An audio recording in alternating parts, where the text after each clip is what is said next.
Today is May 2nd, Thursday, 2013. I just finished my last show of the season on Saturday.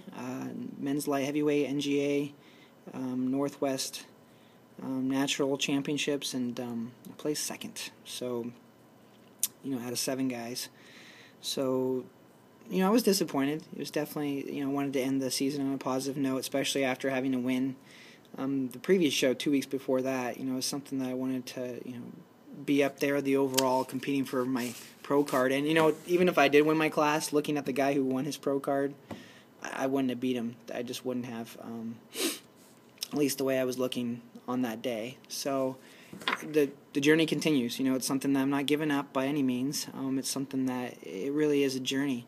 And as I look back and reflect about the show and how I came into the show when I was looking and taking the judges' feedback, because that's something that you do is you go and talk to the judges and you get their feedback, because they're the ones that are going to give you the advice that's going to help you to progress and become better. So after talking to the judges, the message was pretty true that I need to come in leaner, especially my midsection. And it's kind of frustrating because I think I definitely messed things up. I placed second, and that's great. I'm excited about that. If anything, I'm grateful that I didn't fall out of top 3. That's definitely, I always want to place at least top 3. But number 1's always the thing that I'm shooting for. I want to win. That's why I'm in it. I'm in it to win it. But taking the judges' feedback to heart, I don't want to be one of those guys that can't take advice, because obviously everyone can always improve no matter what aspect of your life, whether it's work or your relationships with your spouse or family members or whatever it is in your life. There's always room for improvement, and it's no different in the world of bodybuilding. So taking the judges' feedback and realizing that I do need to come in leaner. And what's frustrating is that midweek leading up to that show, I was leaner. I was leaner before, and what changed? And I think the big lesson I'm learning after now competing in 4 different shows, the big aha that I'm taking from this is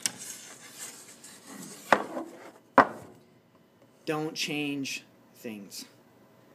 And when I say don't change things, I'm talking about your nutrition. The rotation I was doing for the last 3 months, I got towards the end of the show, and then I changed some things. And, my whole theory now, and I've heard this from other people, Lane Norton, other top trainers that for getting ready for a bodybuilding show, is don't change things. Keep things the way if you've been training for months a certain way, you've been eating a certain way for months, and it's been working, why would you change it at the very end? It makes sense, but I got caught up in that. I've been caught up the last 4 shows with, I have to carb up. I need to fill myself out. I need to kind of thing. I need to eat this to fill myself out. Well, part of that's, I think true, but to what extent? If it's too drastic, your body can react in a negative way. And in my case, I didn't come in as lean. I was lean. It was about 4%, but I wasn't as lean as I was leading up to the show. And the rotation I was in is I was having on a Wednesday and Saturday nights, twice a week. I was having a high carb meal, number 7 meal, and I was high carb sugars, just kind of spiking my insulin levels. And then for 2 days after that, I go low carbs. I'm at lower carbs, and by that second day, that's when I was really lean and just really diced, and the way I need to look when I'm on stage, vascularity, and just real deep cuts. So that's my game plan. So this next time, my next show will be in October 5th. I got some time, so I'm going to take some time off, obviously, for my body to heal up a little bit. But I want to spend some real quality time bulking, which I've increased my calories. I'm lifting heavier weight. My time in between sets has become longer, taking longer to gear up for that next heavy set. And I'm also incorporating more rest. I'm having 3 days a week of rest now. I'm not doing cardio every day. I'm doing cardio a couple times a week. It's really moderate. And I'm giving my body more time to heal, to recover in between workouts.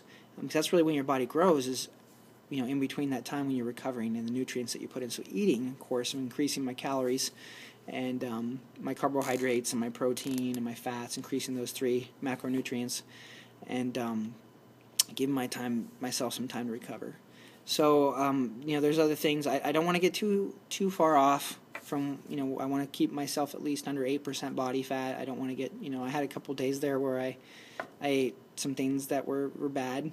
I think I had some burritos and tacos, and I love Mexican food. So I had some of that just to, give myself a little bit of reward, I guess, and kind of remind myself of why I don't eat those things in the first place, because my stomach was killing me the next day. But, I've took maybe a day and a half, 2 days off, and now I'm back on it. For me, mentally, if I take too much time off, then my commitment level starts to drop. I'm kind of an all or nothing kind of guy. So, anyways, I'm back on it, and I have a new game plan for the next 12 weeks or so until I start into my leaning out phase again. But my goal right now is to build muscle, to bulk, not so much to be lean. So I'm just going to stay true to that plan for this amount of time, and I have it all written out. I have everything planned out, and went back to the drawing board and got a plan, because you always need to have a plan. But I definitely, from this last show, learned that lesson of don't change things. Keep it as consistent as possible. You don't want to shock your body. The other lesson I learned, the guy that beat me, looking at him, the guy was 54 years old. Yeah, and I don't mean that in a disrespectful manner. If anything, I'm looking at it in amazement at this guy. He's 54 years old. I mean, he looked amazing. He was leaner than me for sure. I definitely had size on him. I was a lot bigger than he was, but I wasn't lean enough. In an NGA world, they want that leanness. They want that paper thin cut leanness. So the lesson I learned from this guy is that, hey, you know what? I used to think, I only have a short time in this sport that I can compete, and he showed me that's not true. I have many years ahead of me that I can compete, and I'm excited about that. He truly inspired me to see that, hey, what you can do even in your 50s. So if anything, I appreciate him and the example he is to me. I don't remember his name off the top of my head right now, but the guy looked phenomenal, and gave me some true inspiration that, man, I can keep this going for a while. And another lesson that I got from the judges is muscle maturity. As I get older and I keep doing this, my muscle maturity is going to develop. I'm going to get more of that dense, thick muscle. It takes time. This is a process, it's a journey, and I need to keep reminding myself of that. That I want to keep getting better and better, but I need to, like anything, I need to take in those lessons I'm learning and then apply it in the next show. Taking good notes, listening to the judges, really just setting new goals every time. And definitely with this, I'm excited because of the guy who beat me, and I'm excited of the fact that I'm going back and looking at what did work, and now I feel even more sure of myself next time of what I'm going to do.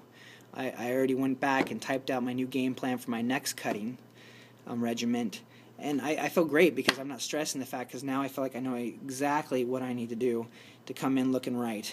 Because I think that's the most frustrating thing when you're coming into a show, at least it has been for me the last 4 shows, is you start questioning what your game plan. You start questioning, well, am I doing this right? Is it going to help me to look right on the stage? Oh, maybe I need to carb up a little more. Maybe I need to eat pizza or cheesecake or whatever it is. You start questioning your game plan. And for me, my mental state now is keep it consistent. If it's been working for months, keep doing it. So anyways, I hope that's helpful. I've gotten some emails recently about people that are wanting to compete, and nothing's going to push yourself more than getting ready for a bodybuilding show and to get on stage.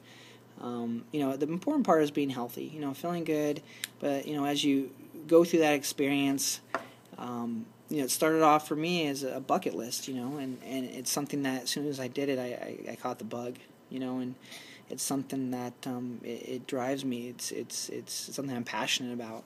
So I think in your life you need to find things that you're passionate about, that you're willing to push yourself. Something that drives you internally. And bodybuilding and NGA bodybuilding is something that drives me. It lights that fire inside of me that makes me really want to compete and better myself. And as I exercise and I go to the gym daily and I do those different things, and actually I'm taking breaks now, so I'm not even going to the gym daily, but